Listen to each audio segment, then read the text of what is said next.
let's talk about the original Harry Mudd, Roger C. Carmel. We know that he was born in 1932, and his most popular character that he developed on television was Harry Mudd. And his character, as we mentioned, was very different from the one on Discovery. This Harry Mudd was sort of a scoundrel, and you would almost say harmless. He was the antagonist, goofy. But yeah. He started on stage in the early 1960s as a character actor. He's a great character actor. And he continued on with Desilu Studios. He was on a situation comedy called The Mothers-in-Law, which lasted only a season or two, or at least that's the time he was on it. And he also wound up on Batman in the 60s. I distinctly remember that. And I remember seeing him on Three's Company, like in the 70s or 80s. Yeah, being a character actor, he showed up in quite a few places. Sometimes they were bit parts, sometimes they were longer parts. But the Colonel Gum, you could tell it was Harry Mudd. He still had his ways about him.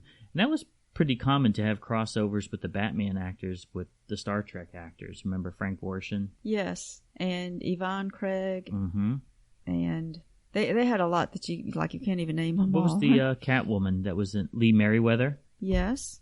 And Joan Collins was also on right. Batman. Yeah. Yeah, so we see quite a few ties. But he was an I Spy. Oh, okay. We're going back to Roger C. Carmel now, right? Yeah. Just to be clear. Mm-hmm. And actually, outside of the Enterprise officers, he's the only the actor that played the same character in more than one episode of the original series. It's true. It was great to have him come back, and it was curious that they liked his character so much when they were drawing up plans for the next generation that they wanted him to play Harry Mudd in the next generation. But he died before the show could air. But let's just think about that. I mean, how would they pull that off?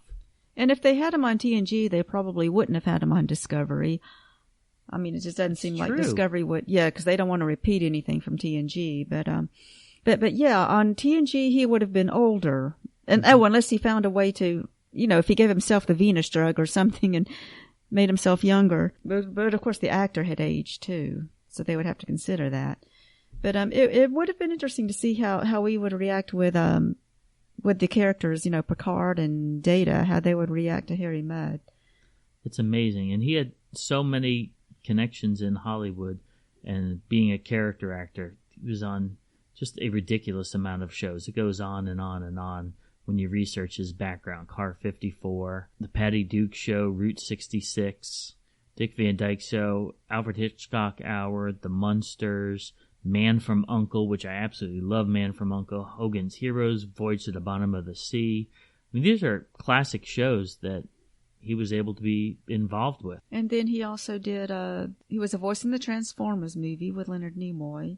Yeah, what a crazy, and he played two different characters on opposing sides. But you think about the Star Trek animated series, that was common for especially James Doohan or Nichelle Nichols. They would play different characters on the same episode. So the same thing with Roger C. Carmel. He played two different, an Autobot and a Decepticon. And to have be reunited with Leonard Nimoy, what a cool Star Trek connection that is for the Transformers movie. And then he was also the voice of Smokey the Bear in some of the commercials back in the 70s and 80s. Yeah, who would have figured that, huh? I mean, I think he did a much deeper voice then, because I knew it was him when I saw the commercials, and so I was listening, and I thought there's no way I could tell that that's actually him. Yeah, but he was also a good friend of George Takei. That's interesting. Yeah, it seems like he could have been friends with all the actors on the original show. I mean, he worked with them. Mm-hmm. But unfortunately, he died at age 54, November 11th, 1986, Hollywood, California. Heart failure. And that's a terrible loss for everyone. But he'll always stay in our hearts and minds as Harcourt Fenton Mudd. Harcourt. Thanks for listening. Make sure you hit that subscribe button and join our Facebook group. Live long, and may the Force be with you. Nanu Nanu.